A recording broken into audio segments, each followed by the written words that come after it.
Oke, halo semuanya. Jadi kali ini kita akan lanjut lagi untuk tutorial Laravel kita ya, yaitu Laravel 12. Sebelumnya kita udah introduction di awal, overview dulu ya beberapa fitur yang penting untuk dipelajari di Laravel.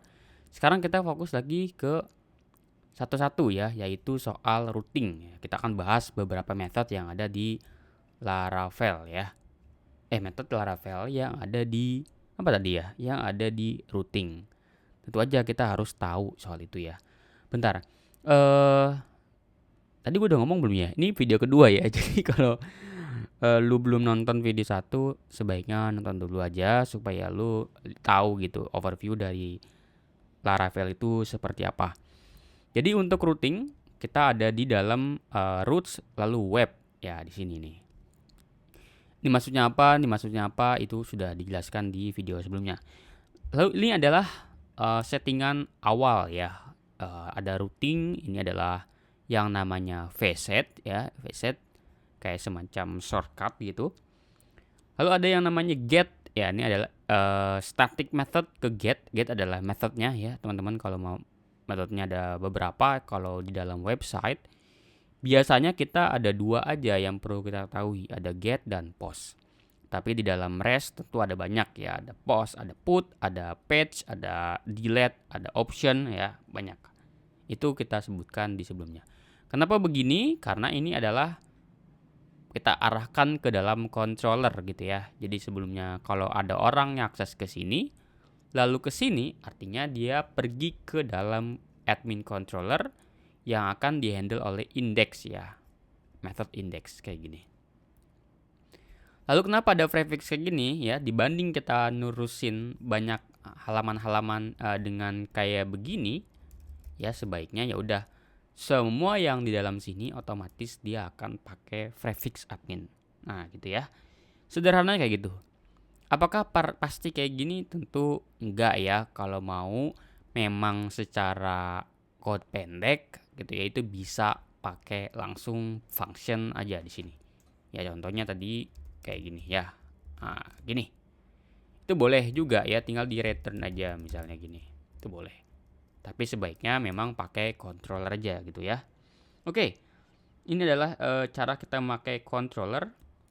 Terus teman-teman perlu ketahui di dalam routing ada yang namanya adalah Laravel tentu ya. Ada yang namanya middleware. Nanti kita akan bahas. Tapi middleware itu adalah sebuah handler juga sama seperti controller. Cuman bedanya dia ada di tengah-tengah ya. Jadi kalau kita request gini, lalu ke routing, lalu ke controller gini. Di mana terjadi middleware? Middleware terjadi di sini. Mid. Nah, gini. Apakah hanya satu middleware? Tentu bisa lebih ya. Bisa jadi middleware kedua, middleware ketiga itu bisa. Apakah middleware udah pasti sebelum controller? Bisa jadi setelah controller. Request gitu ya. Jadi dari requester dikirim dari routing jangan deh, gini deh. Dari controller bisa juga dia mengarah ke middleware juga. Ya. Jadi dia ada di sebelum atau mungkin juga setelah controller. Contohnya apa Bang middleware itu? Ya contohnya misalnya apa ya, preman pasar gitu ya. Lu datang ke dalam sebuah tempat ya yang terlihat seperti tidak ada tukang parkirnya, tapi setelah masuk ke sana ternyata ada tukang parkirnya. Itu middleware berarti. Tengah-tengahnya ada tukang parkir, middleware. Apa yang dilakukan middleware itu berefek biasanya ya pada request. Ya misalnya lu masuk ke dalam mall terus tiba-tiba ada tukang ya ada preman di sana. Nah, itu adalah middleware tuh. Bisa jadi lu dilempar sama dia, lu keluar sono, gak boleh masuk ke dalam mall. Bisa jadi atau lu bayar lu di sini 30.000 baru boleh masuk. Nah, bisa juga gitu ya. Itu bebas. Yang jelas dia ada di sana. Entah cuman dilewatin ada preman tapi nggak ada apa-apain juga bisa aja gitu ya. Yang jelas dia ada di sana gitu. Sebelum kita masuk ke dalam controllernya. Nah, untuk kita nempelin middleware itu bisa pakai di sini ya. Misalnya di routing ini kita pengen nempelin middleware. Tentu aja yang pertama kita lakukan adalah mendefinisikan middleware, tapi karena nggak ada di sini, kita cuman fokus ke dalam methodnya, atau maksud gua adalah ke dalam controllernya dan routingnya. Kita akan bahas aja method-methodnya. Nah, middleware. Udah tinggal diisi nama middleware-nya apa. Jadi setiap lu mendefinisikan middleware biasanya ada namanya gitu ya. Nah, lalu namanya lu bisa taruh di sini. Nah, terus Bang, gue tuh penasaran sebetulnya web ini itu definisinya di mana ya Bang? Gue bisa nggak ya bikin file baru misalnya namanya API gitu ya. API.php. Bisa nggak ya Bang? Gue pengen bikin kayak gini. Boleh, bisa. Adanya di mana? Adanya di config. Lalu lu bisa pergi ke yang namanya app. Kok app sih? Salah-salah. Bukan di sini, bukan di config harusnya. Tapi adanya di bootstrap harusnya. Bootstrap itu di sini. Bootstrap lalu app. Nah, ini ada di sini. Ini gue nggak tahu berubah sejak kapan. Setahu gue sih dari versi Laravel 12 atau bukan 11 ya, 10 11 gue lupa. Yang jelas sekarang lebih simpel ya, lebih sederhana kayak gini bentukannya. Ya misalnya lu pengen bikin routing baru di sini, itu bisa. Atau controller yang pengen lu taruh global, ini bisa juga. Middleware ya, exception atau apa.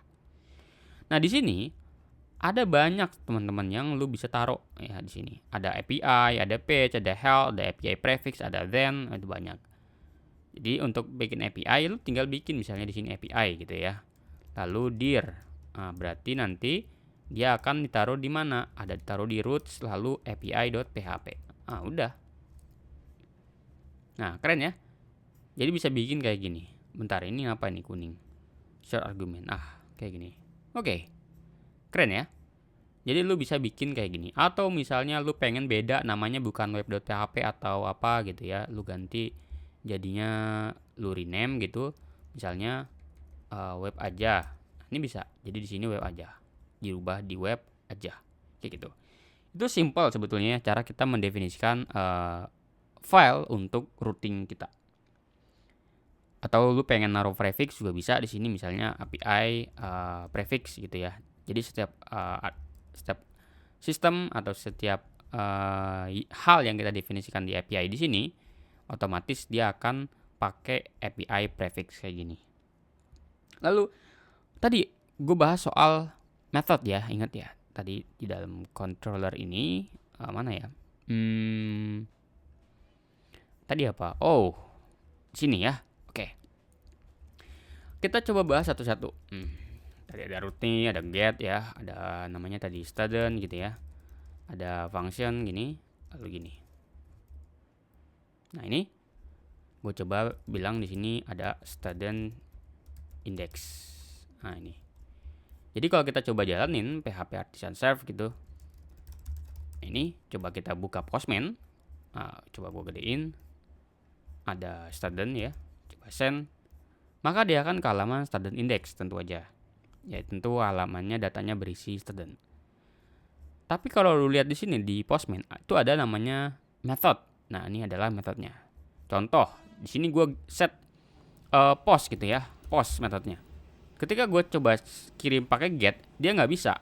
Lu lihat di sini, method not allowed, nggak diperbolehkan, gitu ya. Bang, bisa nggak sama metodenya tapi URL-nya beda, yang ininya beda? Bisa. Misalnya di sini ada get, lalu di sini ada post. Student dari post, gini.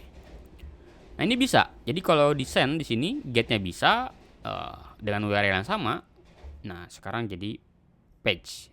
Tapi dilihat di sini, Bang, kok ada kena error 419 ya? Wajar karena memang ada yang namanya middleware CSRF. Itu kita bahas, pernah bahas juga di channel ini, yaitu soal security. Bisa kita set aja bilang verified CSRF ya. CSRF token. Nah, ini. Coba send. Nah, aman ya. Aman.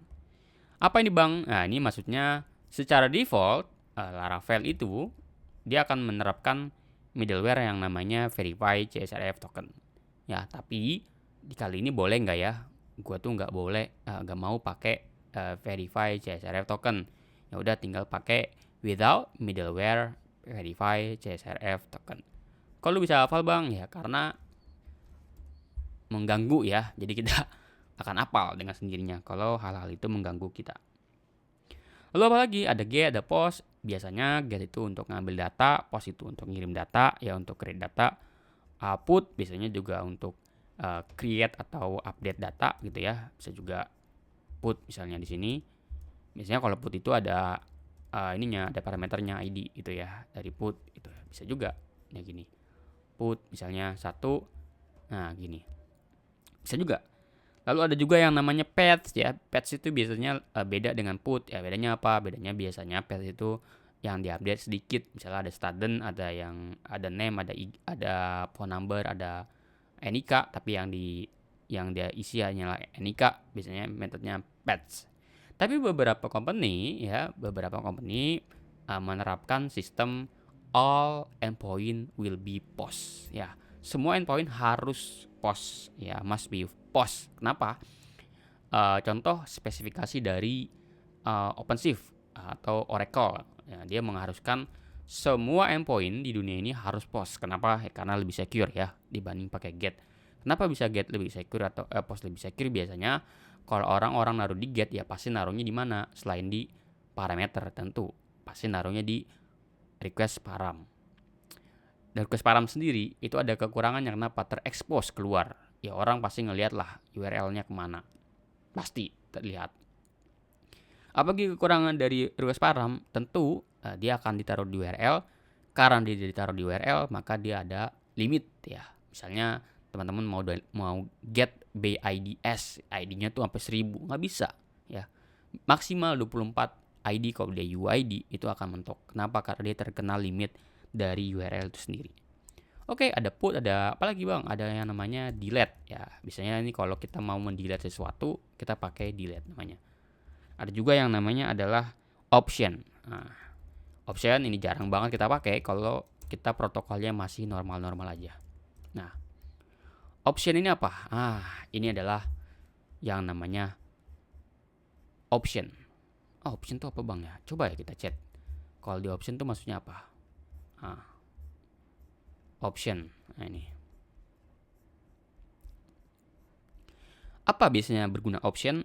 Ini biasanya untuk free flights, untuk free flights lah. Free flight request. Maksudnya apa tuh bang? Gue gak ngerti ya. Gini. Nanti kita akan kenal yang namanya course ya. Ketika suatu request itu berasal dari JavaScript atau web script yang berbeda dengan domain yang kita punya. Nah itu panjang urusannya nanti dengan urusan course. Yang jelas option biasanya mengecek apakah request gua diterima atau tidak ya oleh domain ini. Misalnya gua request dari google.com mau pakai backend, di sini request gue pakai JavaScript ya. JavaScript client gitu. Gue pengen buka lewat ngehit Netflix. Nah, kita perlu lihat dulu pakai option namanya. Kita pengen cek nih. Oh, Netflix boleh ngebolehin gua nggak ya request dari Google? Oh, ternyata boleh. Ya udah baru dilanjut ngehit metode yang kita perlu ya, yaitu misalnya post atau get. Kayak gitu. Tapi tentu aja beberapa orang ngerasa bahwa ini tuh apa ya? Mahal lah ya. Tentu kenapa bisa mahal ya? Karena requestnya jadi 2 kali kan. Gateway-nya jadi mahal. Biasanya kan ada beberapa gateway yang charge-nya itu per request. Banyak lah. Bang, bisa nggak ya? Gue tuh pengen lebih dari satu bang. Gue tuh pengennya tuh gini. Ada routing, boleh get, boleh juga post. Itu bisa pakai yang namanya match. Ya dengan match ini ada yang namanya get, ada post, lu bisa milih gitu. Metodenya apa? Dia pergi ke student misalnya, students. Lu bisa ambil di sini. Nah, gini. Oke. Jadi dengan begini method get or post. Jadi kalau kita pergi ke get gini, misalnya ini bisa, post juga bisa. Tapi kalau dia put nggak bisa. Post kenapa nggak bisa ya? Karena tadi ya ada middleware CSRF. Coba kita disable dulu aja. Coba kita send lagi. Bisa. Post ya tadi. Bisa. Oke. Mantap ya. Jadi kalau lu bingung pengen pilih pakai yang mana, boleh get atau boleh post, ya lu bisa pakai dua-duanya kok. Atau bang, gue pengen semuanya boleh, gimana ya bang ya? Bisa banget. Pakai any namanya ya, any. Seingat saya pakai any. Coba send. Semuanya boleh. Kok gak boleh? Boleh ya. Any namanya, any. Banyak lagi sebetulnya metodenya. Ada contoh lagi adalah gimana kalau kita perlu request di sini. Misalnya di sini ada post ya, post deh, post. Kan post itu perlu request ya. Itu kita bisa inject di sini juga. Ya, pakai yang namanya ini deh. Bukan VSet. Request itu udah di HTTP. Nah, ini. Request. Ini coba gua qualifier aja ditaruh di sini ya. Nah, ini. Kalau bingung kemana arahnya tadi ke sini. Misalnya gue pengen ngambil request body ya, itu boleh. Request kita ambil bodinya itu misalnya name gitu, boleh. Misalnya di sini ada post, lalu dia bodinya adalah ada name-nya sini, name Senandika. Coba send. Nah, muncul namanya. Keren ya. Jadi lu bisa nge-inject sesuatu juga di sini, di function ini. Bang, terus tadi CSRF itu gunanya apa bang? Gue tuh gak mau disable ini karena lu bilang kan ini security. Nah, gimana bang caranya? Nah, ini berguna ketika di sini ya. Gue coba kasih tahu ke lu. Misalnya di sini ada halaman student ya. Student. Ada folder student. Lalu di sini ada file namanya adalah index. Jangan index deh. Create ya. create.blade.php. Nah, ini. Di sini gue pengen kalau dia ke get lalu student create gini, gue pengen arahin dia ke view namanya adalah student.create. Nah, ini. Jadi gue pengen coba buka website kali ya. Gue buka lewat web aja. Terus di sini gue coba localhost 8000 student create. Nah, ini. Pakai S ya tadi ya. Gini. Misalnya di sini ada yang namanya HTML kayak biasa. Lalu ada yang namanya form. Nah, ini action. Ada juga yang namanya input tipe text gitu ya. Lalu name ya. Name-nya adalah name gitu misalnya. Lalu input atau button tipenya adalah submit gitu ya, kirim. Nah, ini. Coba lihat lagi di sini. Ada 2 gini ya hasilnya. Terus keren ya. Misalnya namanya Senandika. Ya, lu mau kirim kemana? Kirimnya itu ke sini aja bang. Ke mana ya? Tadi mana tuh? di sini. Root itu misalnya post gitu. Student ini. Function request. Ini. Gue cuma return oke. Created gini ya. Tinggal coba ke student sini. Gampang ya. Oke, coba ya Senandika coba send tes. Nah, kena error dia post yang namanya. Sorry, salah, harusnya itu post. Bener dong post. Kenapa jadi salah nih? Get method is not support. Sorry. Kita harus cek ganti ke metodenya ya. Metodenya ke post. Kok gede sih? Metodenya post. Oke. Balik lagi, coba lagi, send. Nah, kena error yang tadi ya, yang 419, page expired. Ya karena course tadi ya, kok course si CSRF. Berarti tinggal gini aja, pakai CSRF. Udah. Coba ya, balik ke sini. Coba send. Nah, kekirim. Nah, apa itu CSRF? Dia akan membuat satu token. Jadi kalau lu lihat di inspect di sini, lu inspect ya halamannya. Lu lihat di sini apa yang terjadi di halaman sini, ada satu input yang hidden teman-teman ya. Coba kita ganti ke teks. Nah, input ini adalah tokennya, token yang dibuatkan oleh Laravel supaya user itu nggak ngehit langsung ke sini. Ya, nggak langsung ngehit ke sini, tapi dia ngehit ke sini dulu, biarkan yang ini yang hit ke sini. gitu. Oke, keren ya.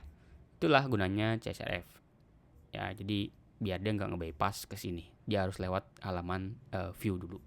Oke, mantap ya. Terus ngomongin apa lagi kita? Oh iya, tadi kalau lu lihat di sini ada yang namanya apa tadi ya? Nih, action. Itu lu bisa sebetulnya pakai gini, root. Root namanya adalah misalnya apa? Misal di sini ada naming ya. Name gini. Student.create atau store. Itu bisa. Jadi di sini student.store. Coba lagi, gue pengen tahu apakah berhasil. Nah, berhasil ya. Coba lagi.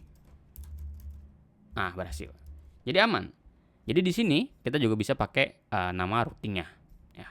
Cara namanya gimana? Ya ini, pakai ini ya, namain routingnya. Daripada lu nginget panjang-panjang lebar untuk ini gini misalnya, ya kan ribet ya ditaruh di sini. Mendingan pakai ini. Jadi kalau kita coba refresh, terus langsung otomatis ke sini. Keren ya? Itu adalah gunanya naming dari punya kita.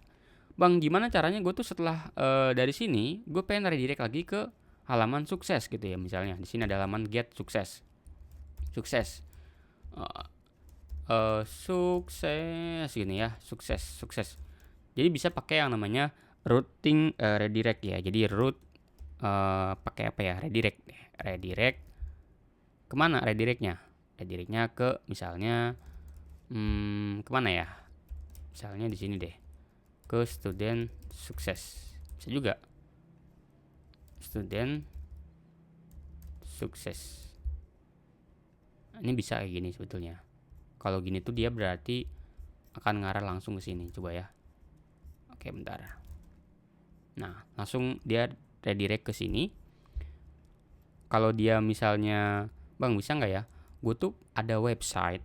Websitenya itu ini terjadi lah ya di redirect.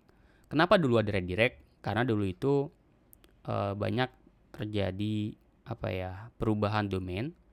Tapi admin atau user yang selama ini pakai itu dia nggak pernah tahu gitu, nggak pernah ada informasi juga kan. Kadang gue tuh baca blog tuh di blogspot.com.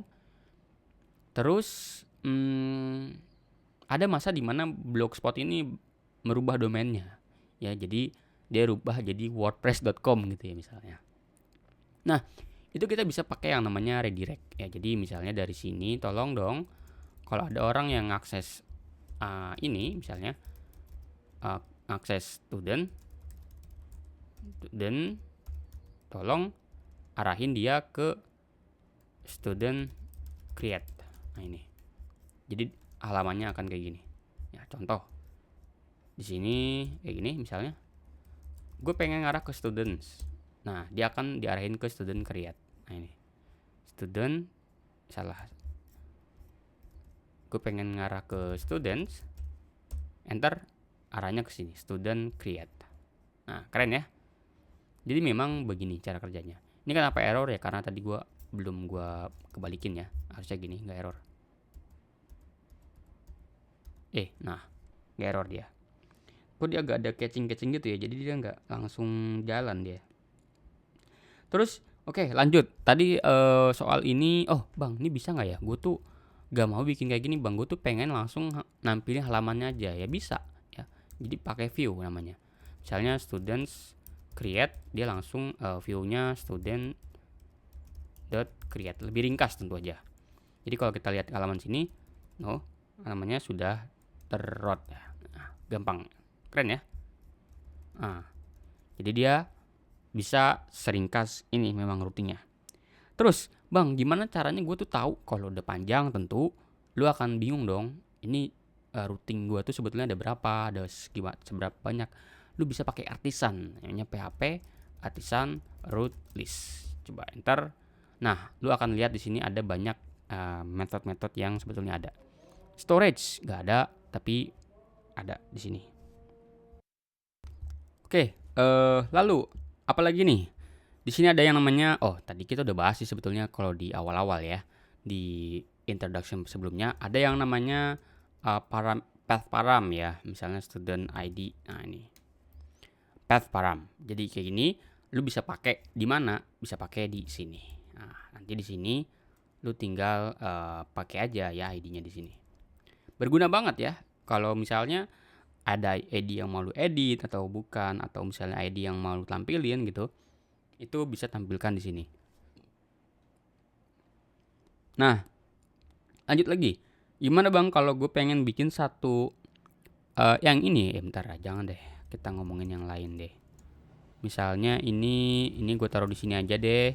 Ini gue taruh di sini, tapi ini ada root post tapi dia students. Memang ada function, ada ID misalnya gini ya. Lalu ID-nya gini. Nah, gini kan. Kalau misalnya return, misalnya ID-nya berapa gitu ya. Nah, gue pengen coba pakai ini deh. Coba send. Page expired apa ya, enggak, get aja deh. Send. Metodenya get, coba send. Nah, muncul ID-nya. Bisa ya bang kalau gue kosongin, bisa nggak ya? Nah, nggak bisa. Kenapa? Karena dia not found, teman-teman. Kenapa dia not found? Karena memang harus sama persis dengan yang ada di sini. Kayak gini. Maka caranya kalau lu pengen bikin dia opsional, coba pakai tanda tanya aja. Ada nggak nih? Internal server error. To view argument to function. Nah, dia akan kena kayak gini. Kenapa kita akan kena gini? Karena dia bilang gue wajib nih buat diisi ID. Terus dia bilang enggak wajib. Ya, jadi bentrok, mereka ribut ya. Makanya harus dibikin selt by default dia apa nilainya. 0 misalnya. Coba send. Ya, maka dia akan jadi kayak gini. 0. Bisa nggak bang gue bikin default gitu? Kalau nggak ada ya bisa. Nah, ID-nya misalnya 171200. Coba send. Nah, by default dia akan gini. Kalau dia diisi, nah dia akan kayak begini. Aman ya? Oke, jadi di sini lagi ada yang namanya, tadi kita udah pernah bahas soal grouping ya. Tadi mana ya grouping? Nah, ini grouping.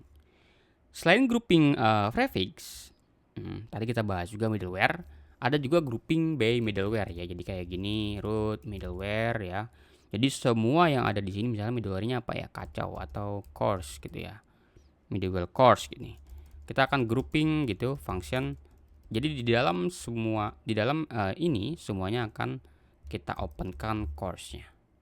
Nah, kayak gini bisa ya.